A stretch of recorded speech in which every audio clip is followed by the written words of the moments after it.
So what I want to talk about today is, there are my notes.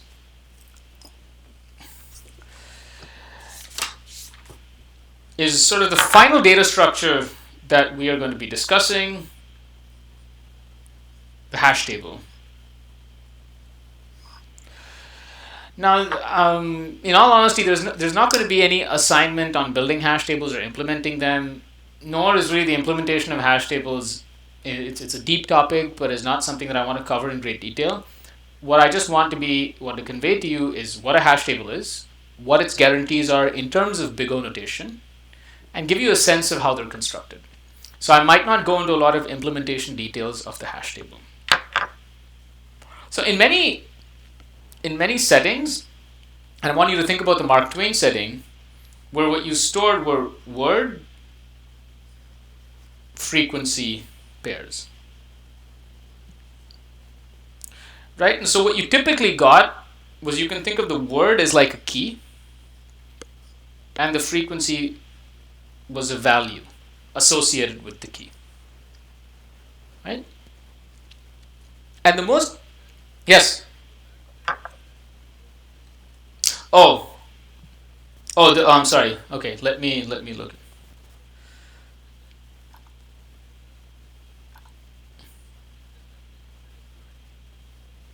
Oh, really? It's that bad? Okay. Can you guys see? Is everything clear now?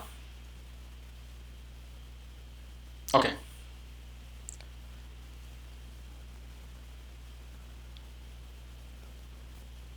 Um,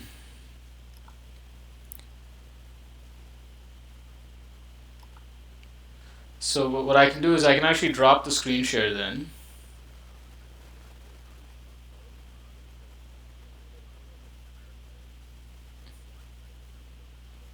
Okay, so is this fine then?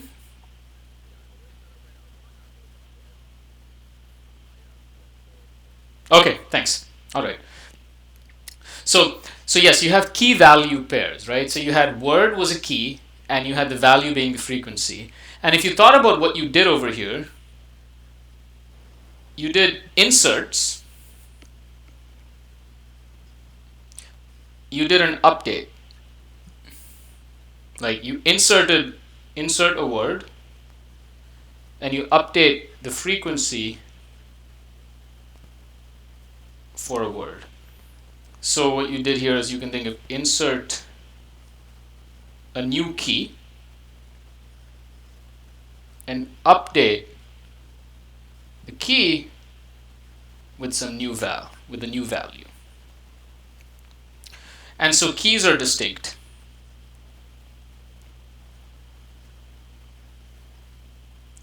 What you didn't care about, at least in the initial part, although you did need this later, but just for this process, you didn't really care about the ordering amongst the words. The fact that the words were actually ordered was only something that came later. Initially, you didn't really need it. So all you needed was an insert, update, or you can also think of a find.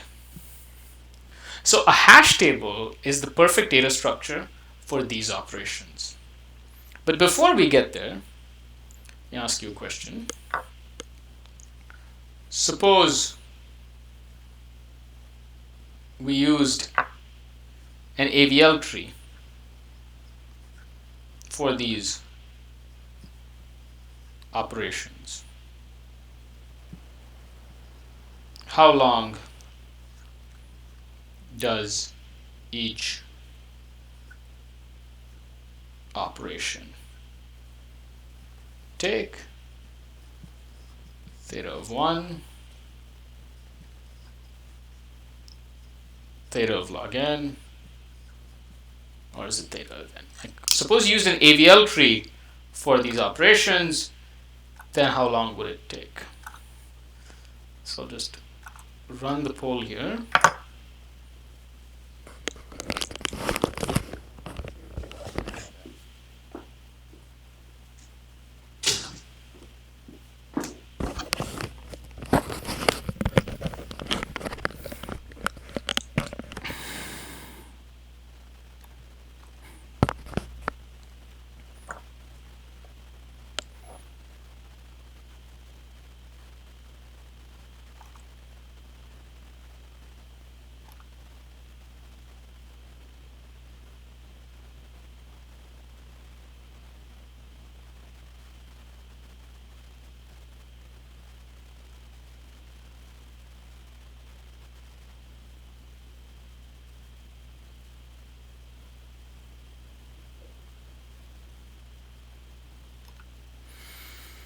Okay, so most of you have given the correct answer. It's basically it's theta of log n. So hash tables perform the operations in theta of 1, which is much better, is constant time. Although there are 3 drawbacks of a hash table. There are 2 major drawbacks and 1 minor drawback. The first is that the memory allocation is complicated.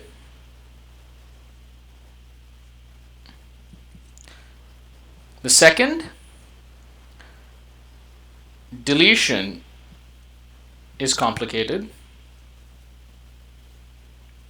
Note that I didn't mention insert, update. I didn't mention delete in this list of operations, but you could also imagine that you wanted a delete.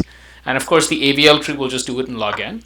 A hash table can also do it in theta of 1, but it can be pretty complicated in some implementations. The third, and this isn't really a drawback, but this is just something you should know, hash tables are randomized data structures. They're randomized data structures which can involve certain complications in implementation. But the takeaway message is, if you don't care about ordering and all you want to do is insert a key and update a key value pair, find a key, and possibly delete a key, a hash table can perform all of these operations in theta of 1, although typically it's best if you didn't have deletions. That's when hash tables really perform well. With deletions, they become a little complicated. But all of them are in theta of 1. So this is the take-home message. If you want to leave right now, then you can leave right now knowing this is the main message of today's lecture. What I will tell you now is how hash tables are implemented, and there are 2 different kinds of implementations. So let's first talk about a hash table needs what's called a hash function, and you initialize the size of the hash table to m. You're going to initialize it to m, and ideally m should be n, the number of keys to be inserted. So there's sort of a circularity here, right? You want the size to actually be how many things you're going to insert, but you don't know how many things you're going to insert. And so this is exactly where you look at vectors or dynamic arrays, and you have to do some kind of dynamic memory allocation to deal with this. And this is where I said the memory allocation is complicated. So ideally m should be n, but typically it will start at some size and then it will do some kind of doubling. And there's some ways in which this is done. But again, this is sort of a complex engineering operation in of itself. But let's just say we initialize the size to m. Now let's say the keys are from a set capital K. So you could think of K could be ints, it could be strings, it could be objects, whatever you want. For convenience, just think of it being an int. And that's sort of the easiest way to think about it. Right? So the keys are from ints. And if you really wanted to say formally, how can you treat it to be an int? You could think of the key could be like a pointer to the object, if you wanted to keep it that way, right? It's a pointer to some object, and you could think of the pointer as being sort of the unique key. Okay? All right. So what is a hash function? The hash function h is going to map the key to the set 0, 1 to m minus 1. So if k was an int, you could think of h of x would be something like x mod m. That would be the simplest hash function. That's not a good hash function, but it is a simple hash function. H is typically a random function.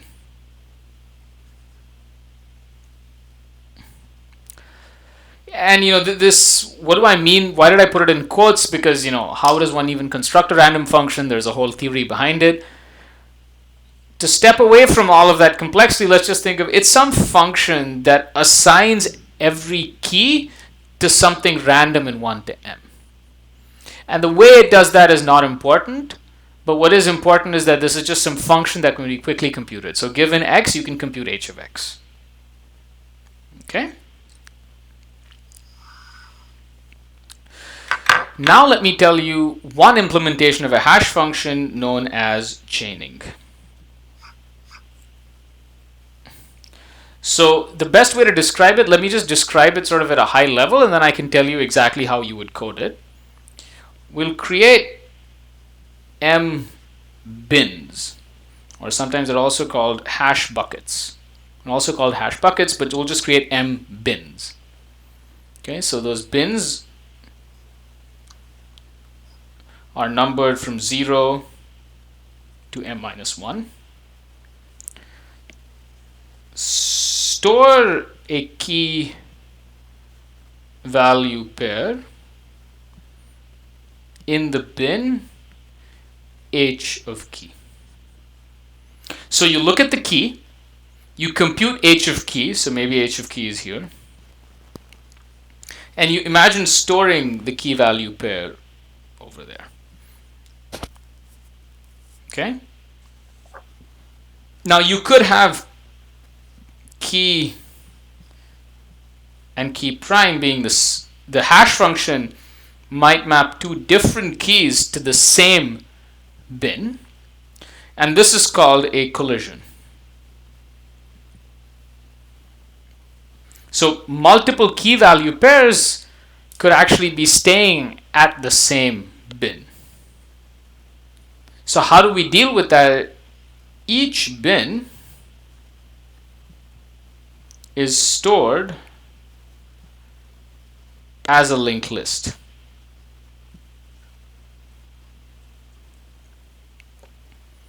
Okay, each bin is stored as a linked list. Now here's a question. Suppose h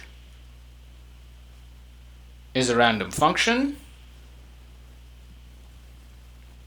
and n keys are stored.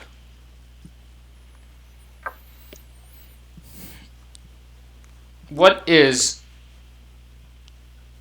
the average bin size? Okay, what is the average bin size? Is it theta of 1? Is it theta of n divided by m? Or is it theta of m divided by n? Which one is it? So I'm going to relaunch the poll.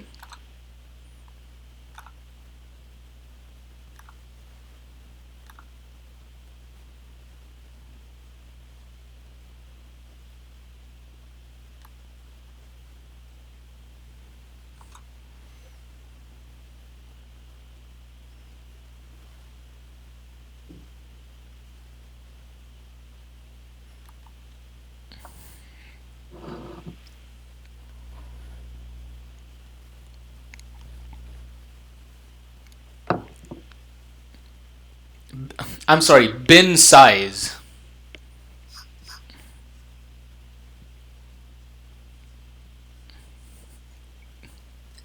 Bin size.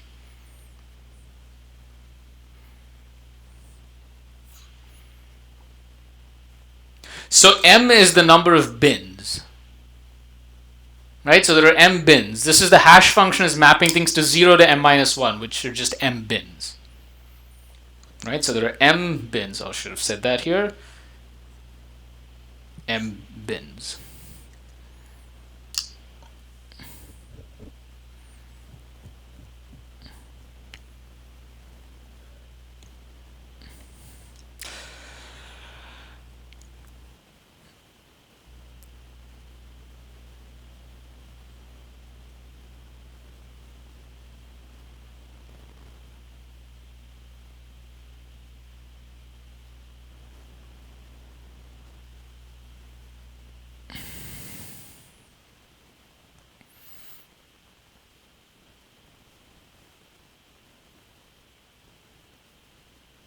So it seems that there's some confusion on this result, on the question. It's n divided by m. So why is it n divided by m? So you think of there are n keys distributed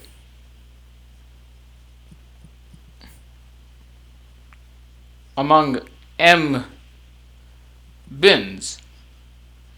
Each bin, on the average, has n divided by m bins. Right? Each bin has that many keys. Okay, so that's the idea. So the idea is really simple. For a hash table, at least in chaining, it's relatively simple. So the hash table, sure.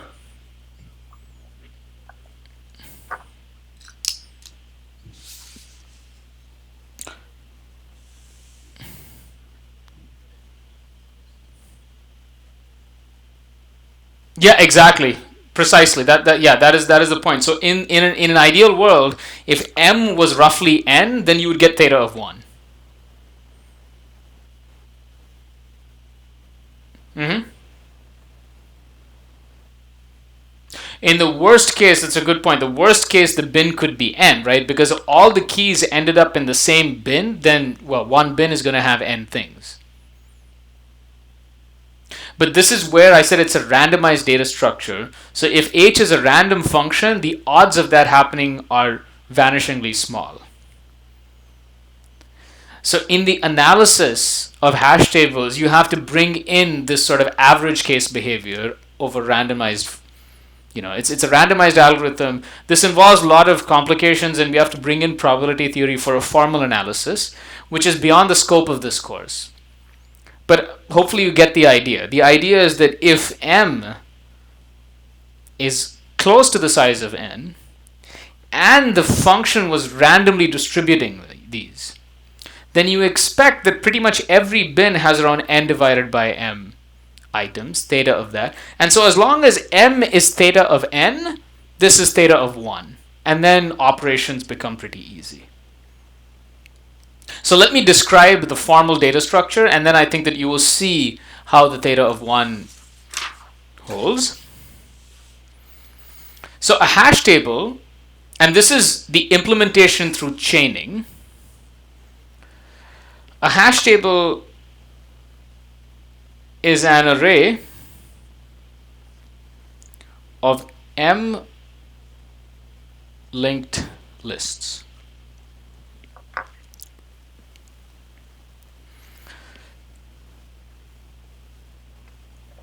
So all the operations, I'll just say insert, but this is the same for find, delete, update. They all have the same sort of code. So how do you insert, find, delete, or update a key? You simply go to the linked list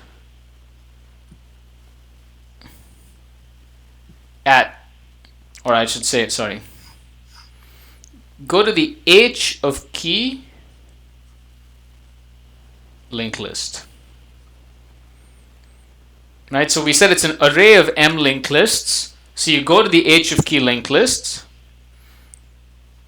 and then you insert, find, delete, update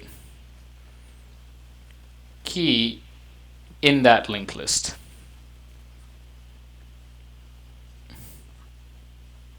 So the way one would draw this is a hash table is an array of linked lists, but what do you actually store for a linked list? Well, you just store a head pointer.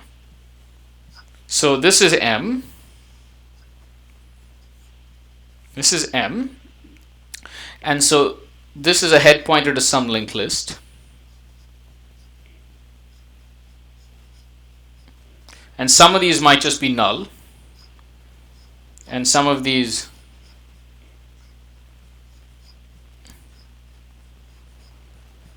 right? So you've got a bunch of linked lists here. And you simply go ahead and insert into that linked list. Now the worst case, this is absolutely right as someone had said, the worst case is just theta of n. But if the hash function, if h was random, each list should have size theta of n divided by m. Right? So you get an improvement. Instead of theta of n, you get theta of n divided by m. So we'll say if m was close to n, which formally speaking, if m was omega of n, so m was large enough,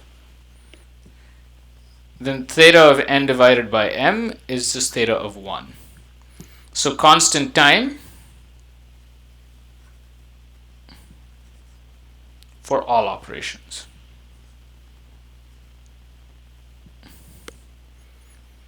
So essentially it says more bins means faster time, right? More bins, m is larger, means operations are faster. So why not make m really, really large? Well, the problem is if you do that, you have to allocate the memory to store all those head pointers. Right? You have to allocate the memory to store all those head pointers. And so, just to be clear, chaining needs essentially m plus n pointers or memory. This is over storing the data. Right, just to store the key value pairs is something, but then you need m plus n pointers. You need the m pointers from here, and the n pointers are here. Like you need to store all of these. These are the linked list pointers.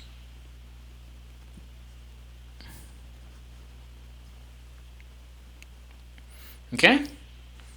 So just to make that clear, these are the head pointers, and these are the linked list internal pointers. What's important to note is you have to store the head pointers even if everything was empty. Right? Even if there was no item in the linked list, you have to store all the head pointers because you never know when you're going to need it. And so chaining requires m plus n pointers or memory. So it actually, m is something that is independent of n. Like you have to decide this a priori. And if you make it to be too large, then the running time will be fast, but the storage blows up. So this is the basic idea of a linked list. I mean, chaining is typically not implemented. Typically what's implemented is open addressing, which I'll talk about. But I think chaining really makes the idea clear. This is how you implement a linked list, and this is how you get constant time for all operations. Again, this was sort of under some random assumptions. And we're not familiar to seeing random assumptions in this course, but there is a way of making it mathematically formal. And in practice, you can get hash functions that look sufficiently random such that you actually get constant time behavior on all operations. And just to recap, the idea is really simple. Instead of storing everything in one linked list, you break it up into m random linked lists. And the way that you do an insert, find, delete, update, whatever operation you want, is you look at the key, you take h of the key, and that tells you which linked list to go to, and then you do the operation in that linked list. What is very important to note here is you don't have the keys in sorted order. right? The keys are basically, the keys are just divided up randomly. So if you actually want to sort things, you care about the order, then hash tables are a bad data structure. If you only care about doing insert, delete, and find, or insert, find, and update, then hash tables are good for you. So I'll pause here. I'll take any questions that you have about hash tables before I continue with open addressing, which is another implementation.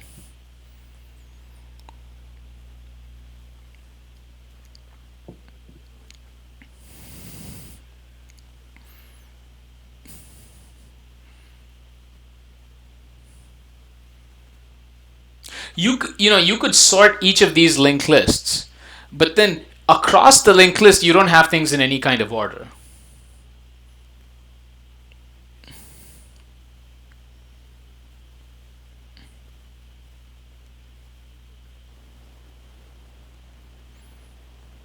So that is one way of looking at it. What you built in that was kind of like a hash table, but on the other hand, your assignment wasn't random. So because of that, some lists would have been short and some would have been long.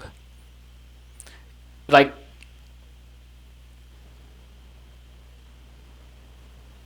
it's the way that you assign a key to a hash table, to a linked list, is random. So think of if you got a key. So suppose, I don't know, your key, let's just say, for example, we're doing a Twain assignment was the. So you need to add the somewhere. So in your assignment, you had a linked list corresponding to the character T. But then the problem with that is if there are many words with T, then you'll have T being a long list and probably something like X be a very short list. Instead, the way a hash table works is it computes. So think of this as a string. It's going to compute H of the. So H is some hash function, and maybe this thing is 42. Then it's just going to go to the 42nd, and let's say this is the linked list with 42, and it's going to insert the over here. It's inserting into a random list, but it knows exactly what that list is, because when it needs to look it up, it again just computes H. Like, it's not a new random function each time. It's a fixed random hash function.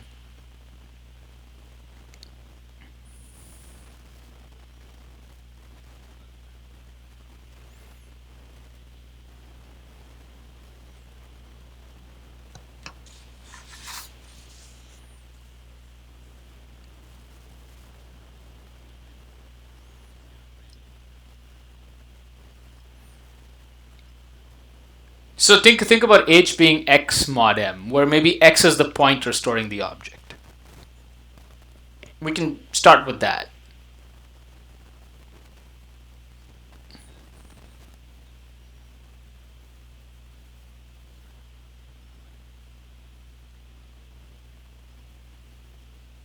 No, so think of, okay, so let's just say that you represent your string. So think of your string, you can represent an ASCII, and you make that a number. Right? Make sense? Like, your string is just basically like a number.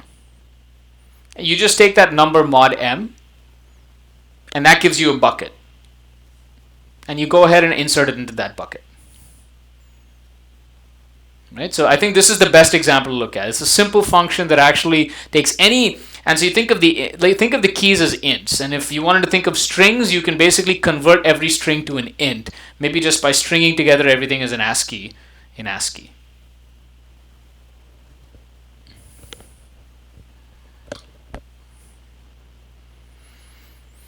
Any questions?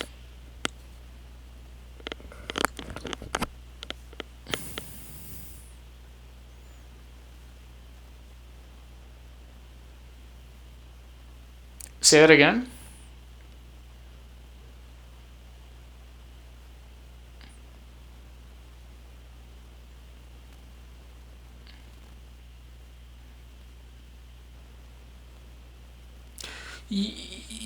Well, the problem with 5 and 3 is, but let's just say you had 5 million.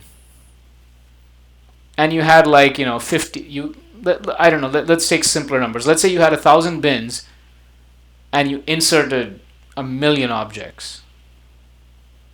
Then you expect each of them to have roughly 1,000. you would expect that. Under random conditions, you would expect they would all be roughly the same, but they're not going to be exactly the same. But let's say all of them are going to be between 500 and 2000, right? So they're just going to be off by like a factor of 4.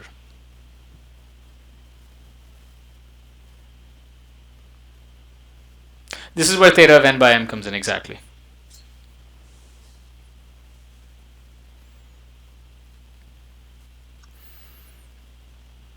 Any questions?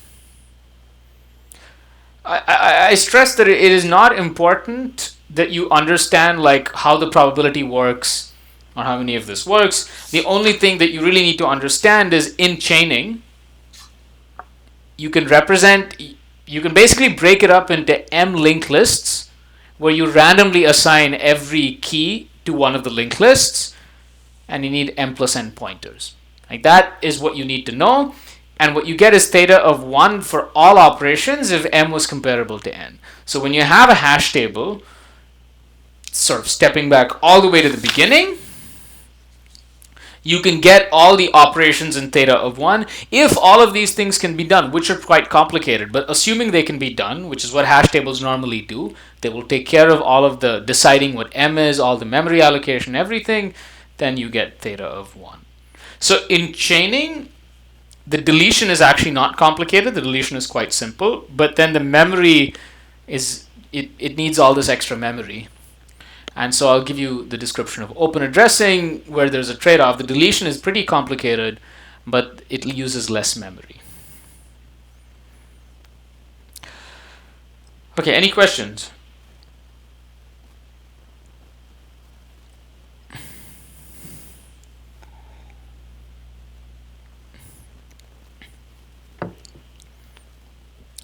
Well, I mean, you would have to make it dynamic, but if you really think about what dynamic means under the hood, dynamic always means static and changing the value of m.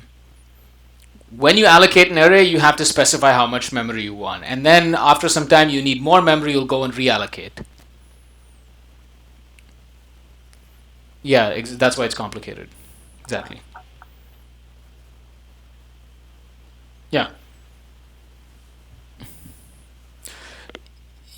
So again, it's complicated. You don't like, so initially you just start from some value, and then once the hash table fills up, you would increase the value of m. Right? So yeah, so the engineering of a hash table is complicated. Like to actually like sit down and write the code, which is why in many cases a self-balancing tree is better, because even though you get theta of 1 versus theta of log n, often in practice the theta of log n is good enough. So I believe that in C++, the map, which is really like a hash table, is implemented as maybe as a red-black tree. But you still need to know what a hash table is, and you need to know that this gives you theta of 1. This is important. Okay, any other questions? Go ahead. Yes.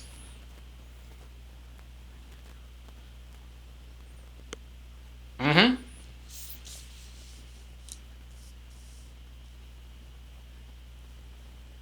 So the problem is this is not a random function. So often if your data is kind of structured in some way, it might end up sending all the things to the same bin. So you need a more complicated function. So sometimes what you will do is you will take like a polynomial of x and then take that mod m. And like you would take something like x squared plus 5x mod m, and at least it gets you back to m, but then the x squared plus 5x tends to have certain properties that allows for more variety. Like you want to distribute things. This is too even, like this is too structured a function. You want a random function, but that's the main reason.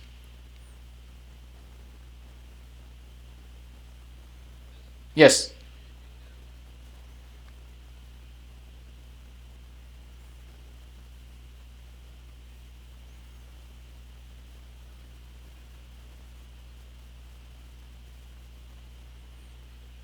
I mean, usually you actually don't want to fit your data because, I mean, it's easy to come up with random functions. It's actually harder to exploit structure. My point is you want to spread things out evenly. So if you do something random, that's like the best way of spreading it out evenly. You actually don't want to use the structure of your data in any way, if that makes sense. Because if you use a structure, then you might put too many things in one bin.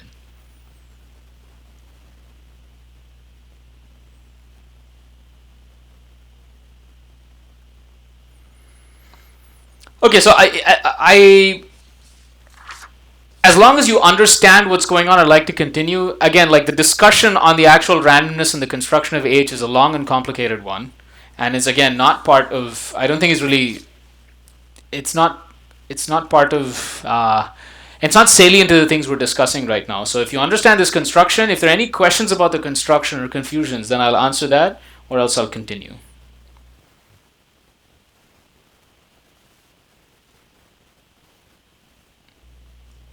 Okay.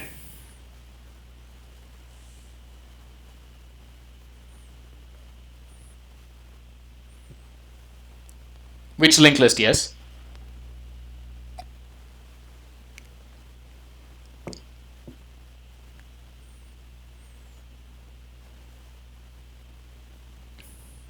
Exactly. You need to do a for loop or a while loop in the linked list. But you assume that the linked list is probably going to be small. Right? The linked list is only going to be of size n divided by m. Because each linked list is small.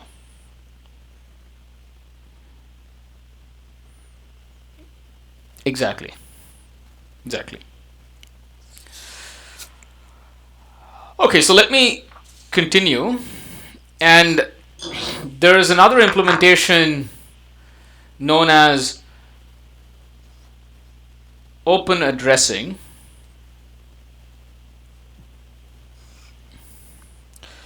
So open addressing saves pointers. That's the main idea for open addressing. And so what it's going to what we'll store is so the hash table is just an array of key value pairs.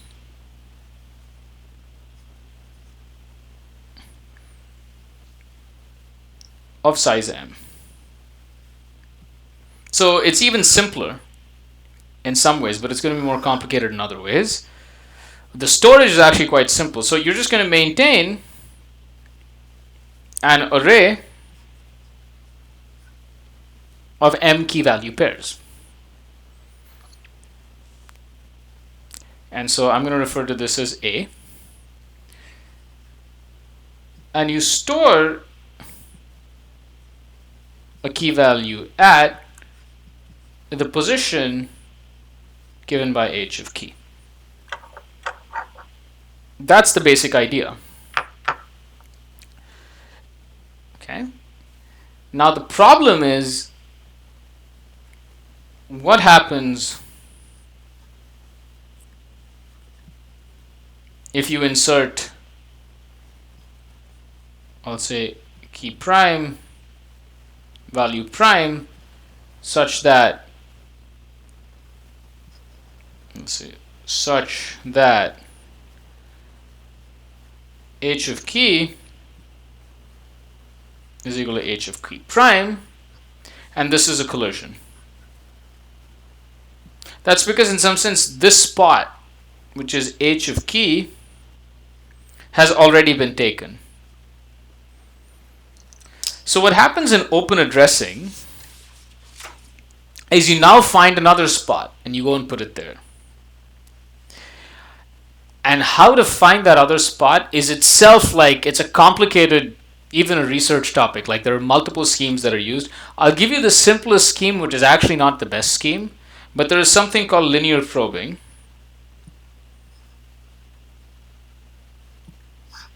which is just go to the next index and try that. Right, so you just go to the next index and you see if you can insert over there, and otherwise you go to the next index, so on and so forth. So what you'll see is that the find now becomes more complicated. You go and try that, and you just keep looping back. Then you go to the next index and you try that. So you go H key. Okay, that didn't work. So you start by trying AH key. Now that is full or taken. Right? There's already something stored there. Then you go to A of H key plus 1. And then you go of A of H key plus 2. So on and so forth. Until you find an empty spot. And as long as M is larger than N, as long as you've allocated more memory than what you need to store, there will be an empty spot.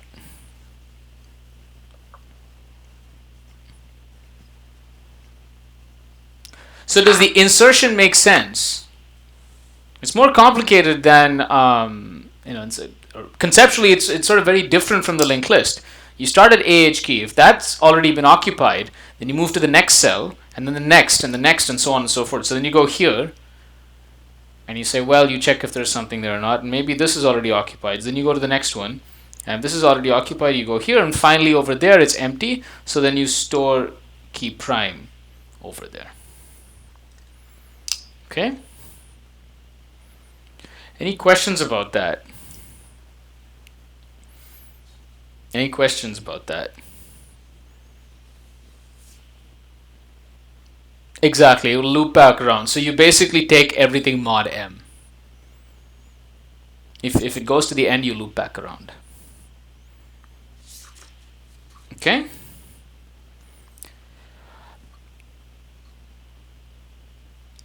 Questions?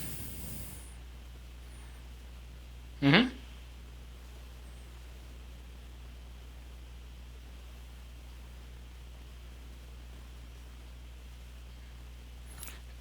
No, this is a different implementation. This is called open addressing, where you just have an array.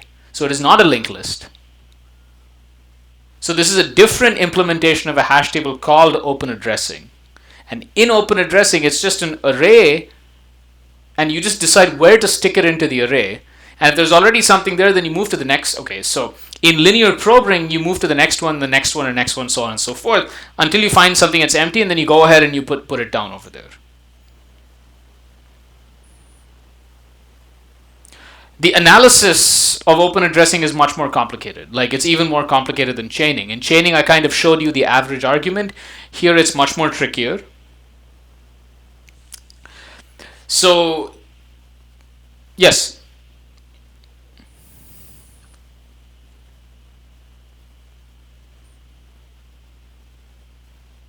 Yeah, exactly. The keys tend to clump together. So instead of doing linear probing, you do something called, instead of just moving to the next one, you jump further away. But you have some way of jumping, and the method of jumping actually ends up, there are people have studied different methods to do so. But yes, you have clumping, exactly.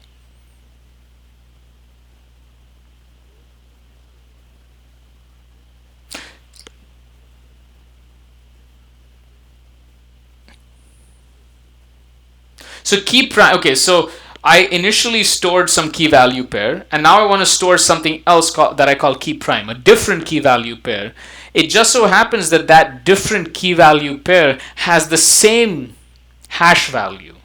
So they both want to go to the same cell. And obviously both of them can't go. So the one that's first over there stays there, and then the next one kind of has to find another spot. So hopefully that makes it clear. Key prime.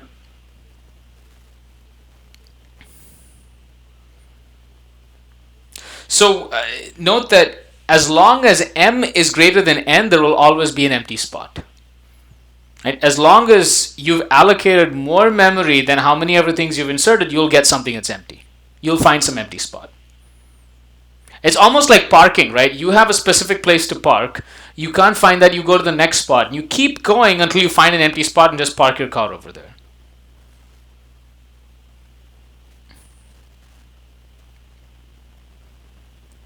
That is in open. No, that is chaining. Hash tables have two implementations. One is chaining, one is called open addressing. So in chaining, you have an array of linked lists. In open addressing, you just maintain an array. It's just an array. It's a different implementation. It's just an array, so it saves pointers.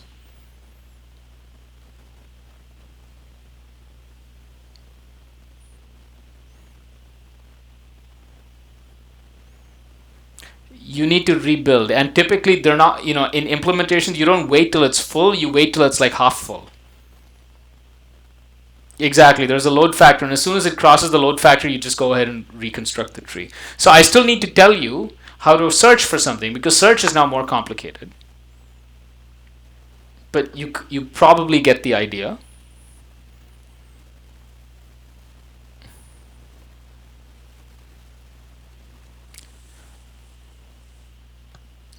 Saves pointers, less memory, which is a big deal, because usually when you have hash tables, you're storing like billions of objects, and so the ability to sort of save on memory is like a really important issue.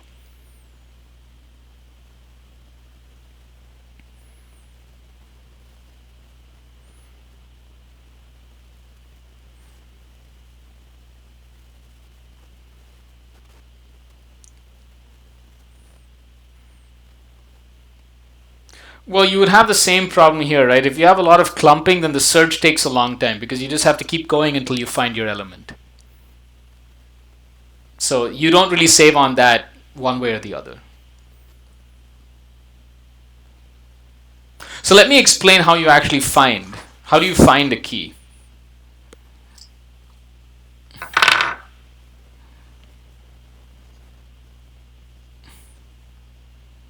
So I'll just write out the logic.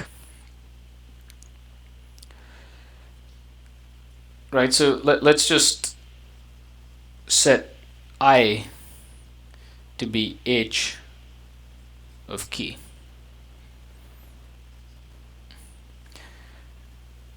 And then you just say,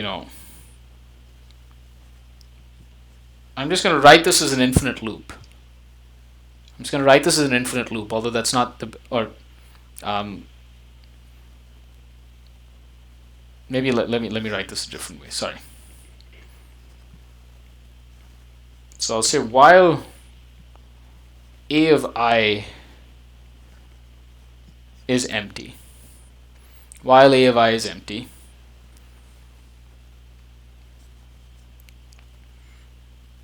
so I'll say the first thing you do is check if the key at a of I is the key we're searching for.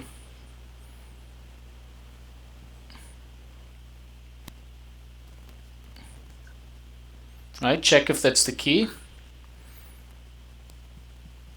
and if so,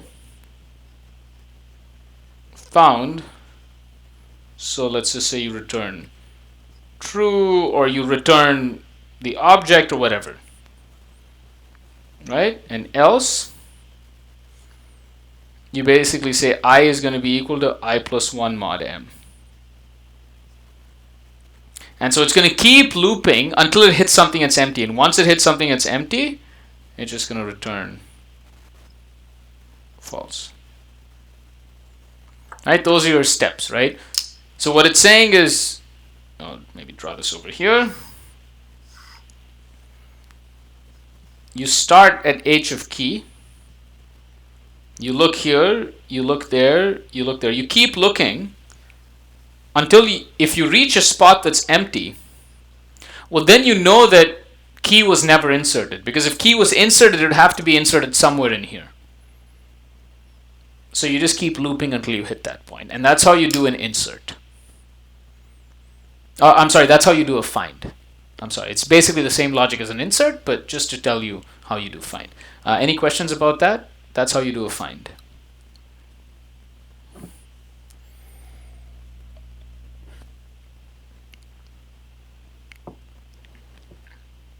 Exactly. If it was empty to begin with, that means you never inserted it. right? So if you had inserted it, then it would have to be there somewhere. It would have to be somewhere between H key and the first empty spot. And maybe I'll write this down. If key was inserted, then it must be between A of H key and the first empty cell.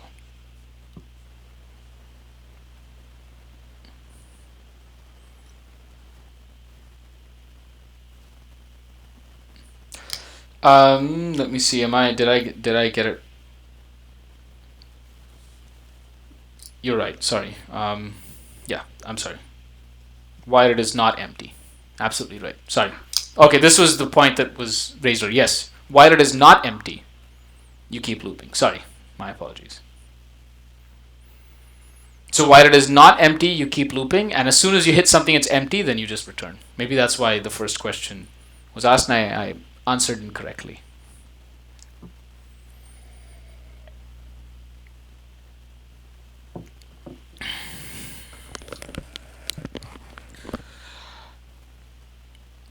Okay, so I'm going to sort of, move forward here because, as I said, the specifics of the implementation of a hash table are not that necessary.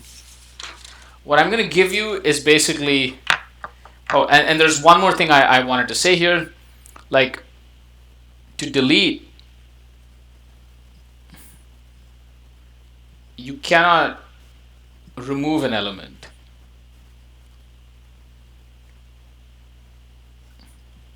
Now, the reason why you can't remove is if you think about this, maybe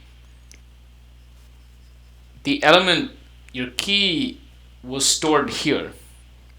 Like this is the one that actually had key. So if you actually deleted something in the middle, then you would break the find.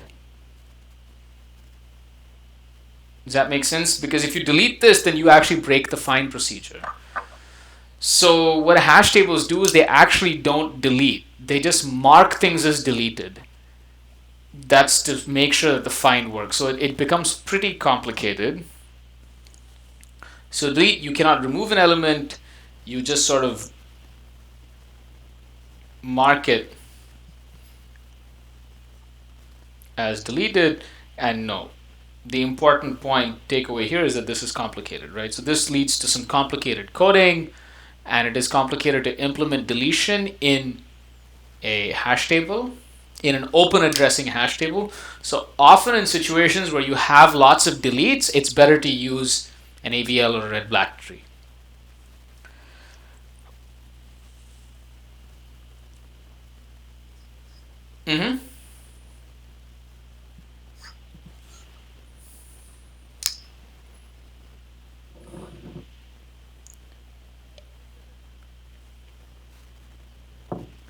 Exactly.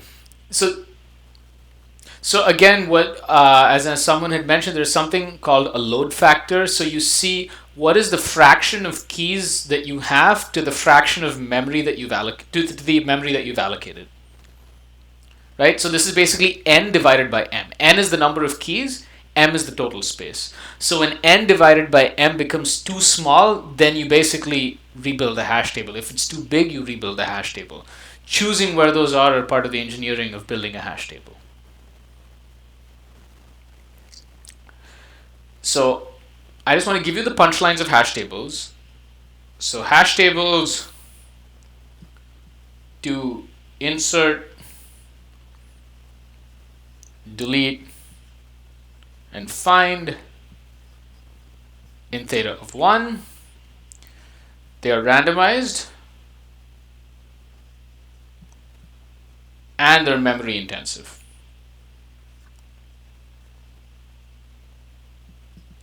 Okay, they're randomized and they're memory intensive.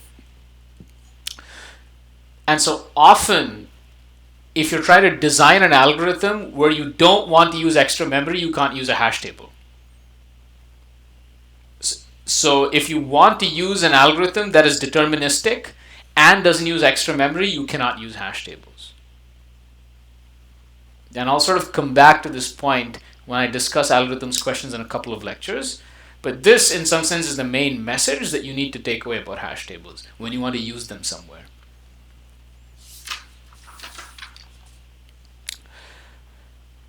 All right, any questions about hash tables? And again, if you want to get into I don't want to discuss engineering questions about how hash tables are built and things like that, but just any questions about what a hash table is. And again, in your mind, I think the clearest picture, at least for me mentally, is chaining. Chaining to me makes a lot of sense. It's really clear. Open addressing is much more complicated, but regardless of which implementation, you basically get, with the right parameters, theta of 1, but you have both of these issues. They're randomized and they're memory intensive. And the randomization is really not that much of an issue, but the memory intensiveness is.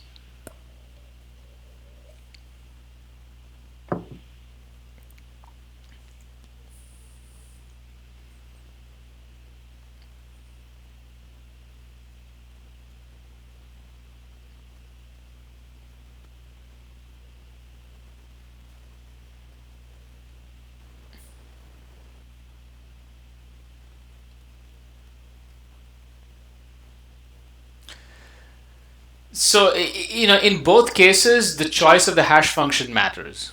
Because even, like, let me show this picture again. Like, if you have a bad sort of hash function, then the inserts are going to clump together.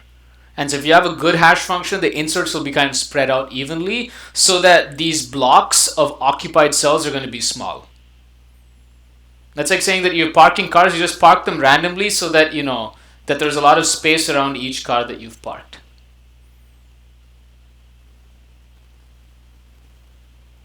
All right?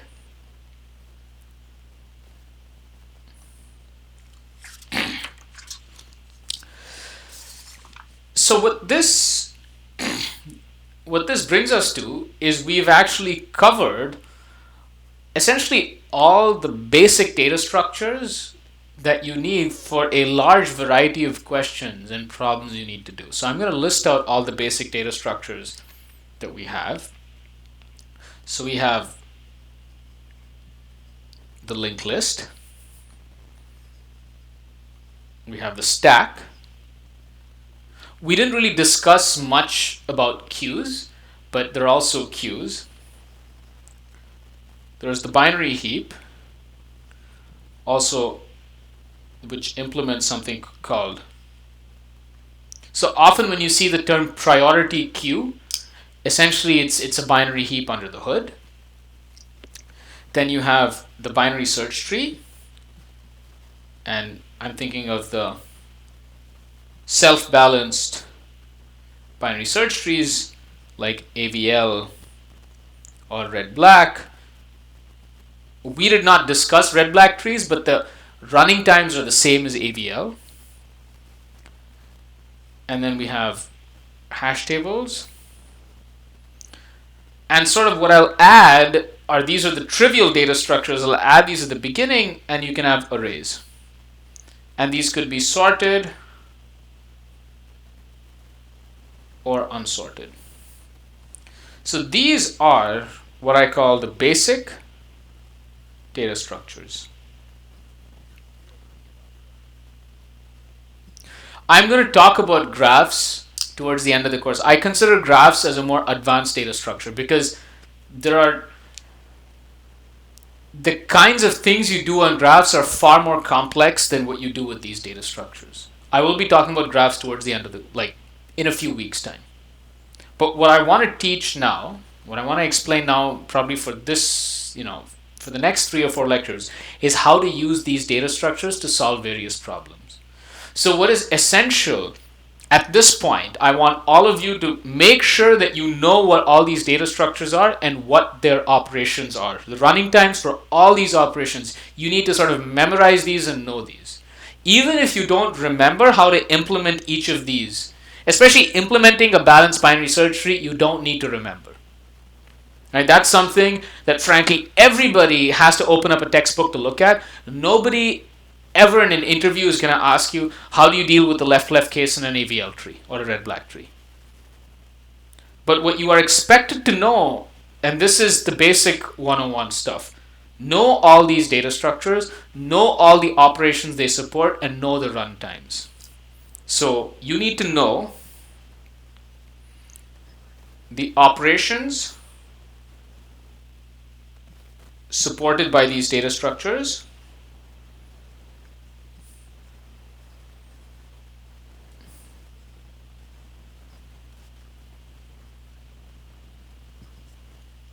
and their running times. After this course is over, I still, if you remember, I want you to make sure that you have this page, like these slides with you, and you go back and you look at, you need to know how to implement all of these data structures except for the AVL tree and the hash table.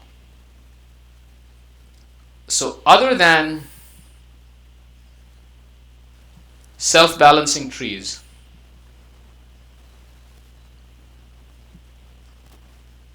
and hash tables, so other than these data structures, know how to implement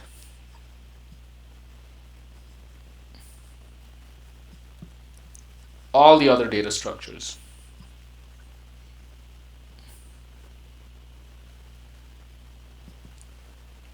Okay, so this is absolutely essential. A few comments. The self-balancing binary, this is like the ultimate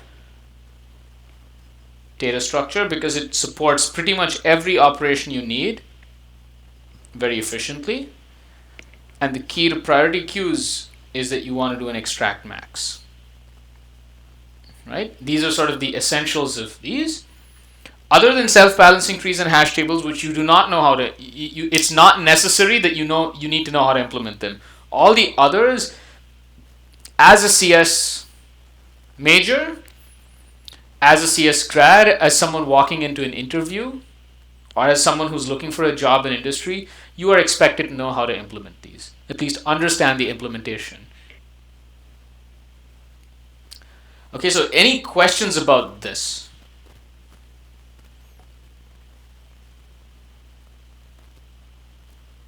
I want to emphasize this point because it's very rare that you would go to a course and someone would stop and say, this is what you need to remember once the course is over. Right? Obviously, you don't need to remember everything that I taught you. And there's no way that you can remember that. If you forget what an AVL tree is, that is completely fine. Like that, it's nothing lost. Just know that they give you theta of log n for all these operations. But what you do need to know is how to implement all the data structures and what are the operations supported. So linked list, insert, delete, find, stack, push and pop, queue, NQ and DQ. Binary heap, you have, insert, extract max, find max. Binary search tree, you have all these operations. Hash tables, you have insert, delete, find. You need to know that these are the operations supported by these data structures and need to know the running time for all these operations.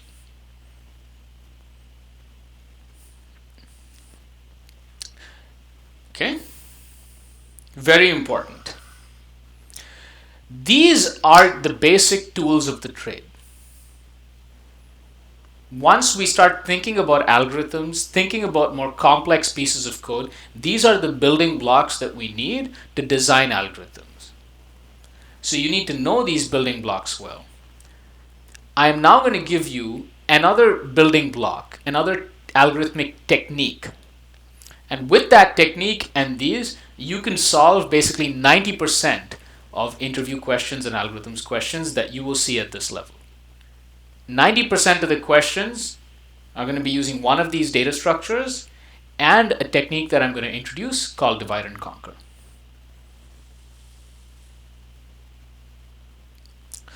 So divide and conquer. So this at this point, we are now switching gears. Which is, it's funny to switch gears in the last 15 minutes of the lecture. But this is something that needs to be repeated, so I'll say it now, I'll say it again at the beginning of next lecture. This is a technique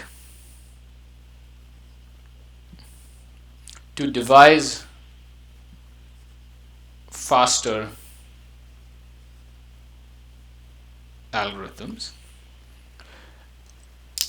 So the way that we design faster algorithms, there are basically, by and large, what I'll say like two methods, and I will be talking about this in about a week's time. One is use a fancier data structure, like the ones we discussed, and the second is use divide and conquer to approach your problem. So divide and conquer is a technique to devise faster algorithms using recursion.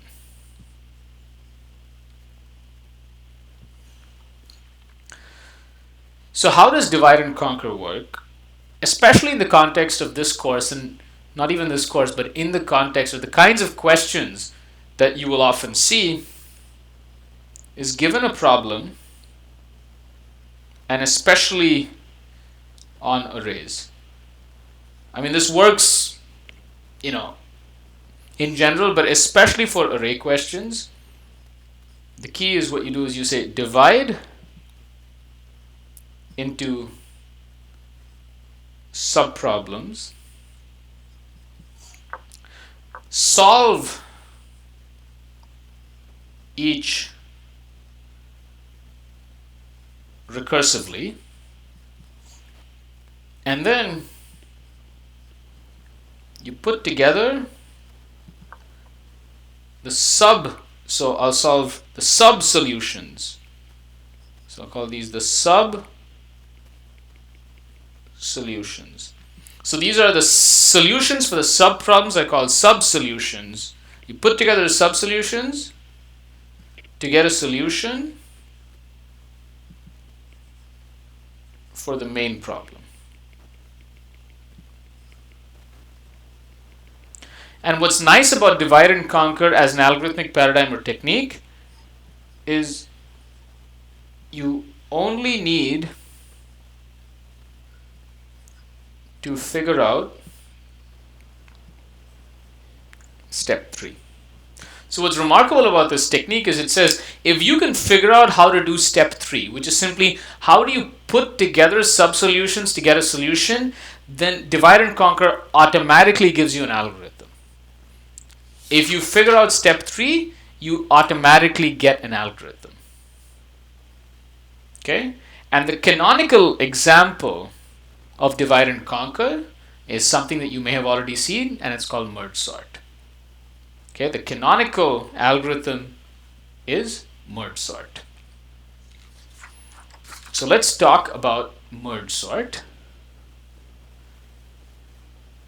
So a quick question at this point. How many of you, okay, so there are 3 options, have already seen mergesort and don't need to see it again? This is R. How many of you have seen mergesort but would like to see it again? That's G. And how many of you have never seen mergesort? That's B. So R is I've seen mergesort, I know it well. G is I've seen mergesort, I like to see it again. And B is I have not seen mergesort. So please give me an honest answer so that I can prepare for the next lecture appropriately.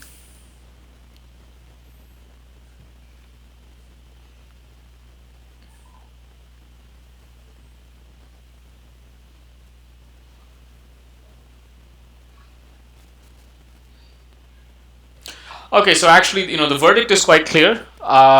You would like to see mergesort again, so I will present it again, which I was planning to do anyway.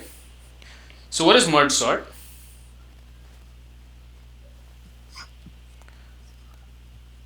Sorting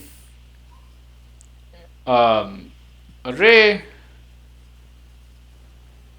of size n, and let's just for simplicity say it's an int array of size n in theta n log n. We've already seen a theta n log n algorithm. We have seen heap sort, which also runs in theta n log n. But merge sort is probably the more famous one, is the more canonical problem.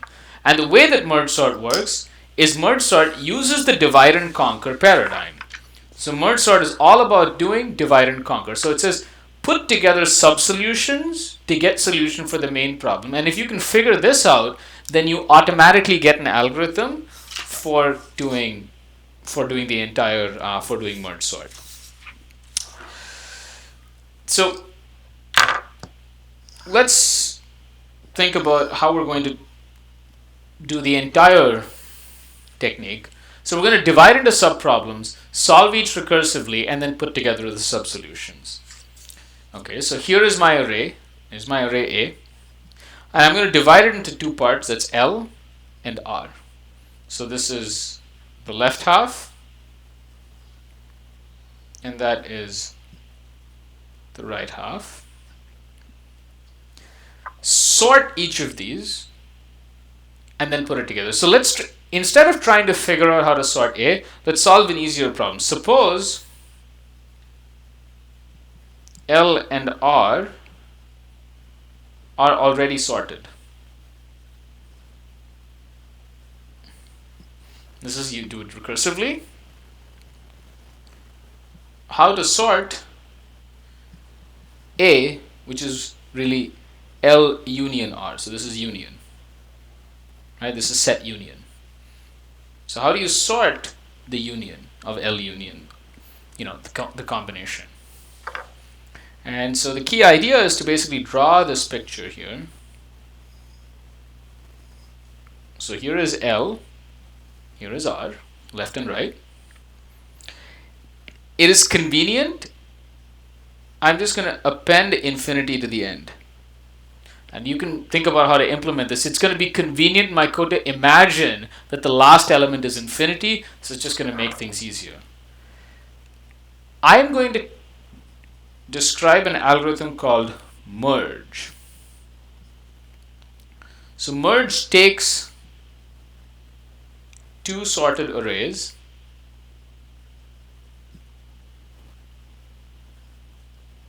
and outputs the sort of the union. Right? So it's going to take two arrays L and R, and it's going to produce the sorting of the union. So the way it works is pretty simple. It just keeps two pointers here. Right? And this is initially L0, and this is R0. So I'll initialize IL equal to IR to 0. Both of these are 0. Initialize output array A of size, it's of size L union R, right? Of the total size. So as I said, I'm going to sort of describe things in more mathematical language than as code. Initialize this, and then you initialize an index A to be 0. So these are these 3 pointers.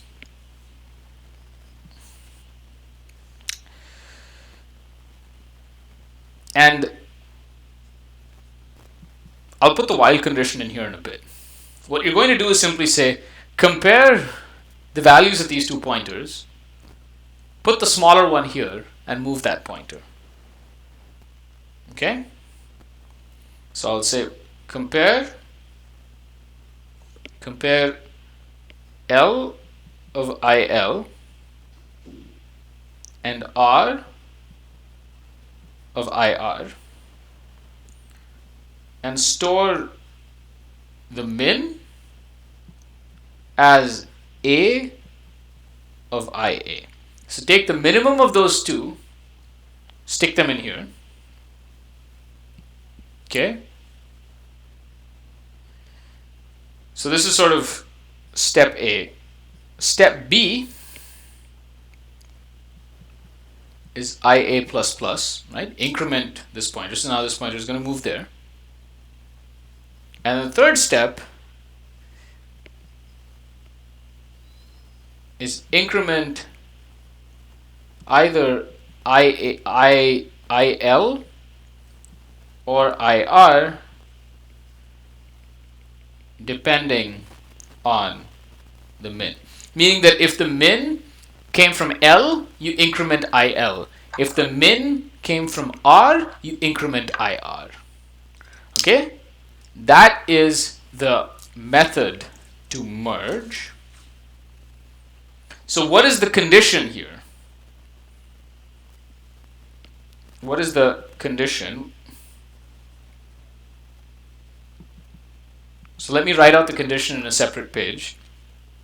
Okay, and then you can kind of see everything together.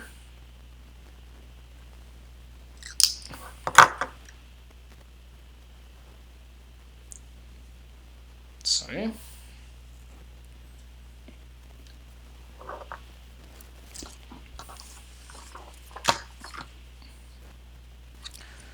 The condition is basically, the condition is simply while we haven't reached the end of L or the end of R. Actually, I should say while we haven't reached the end of L and the end of R. And so these pointers are going to be marching through. That's why you see there's an infinity. If any one of them ends up at infinity, then the other pointer is just going to keep marching along. And when both of them reach the end, then the condition is over and we're done. And this is the process of merging two sorted arrays. So I went through this pretty quickly. I'll go over it again next time. I want you to read through this before you come for the next lecture. Make sure that you read through the merge process, because we're going to talk about merge sort. More importantly, we're going to talk about the running time of merge sort being n log n. We're going to prove that. And that is going to involve some new mathematics. And once we do that, you'll get a better feel for divide and conquer and how divide and conquer works. So I'll end here and I'll take any questions that you have.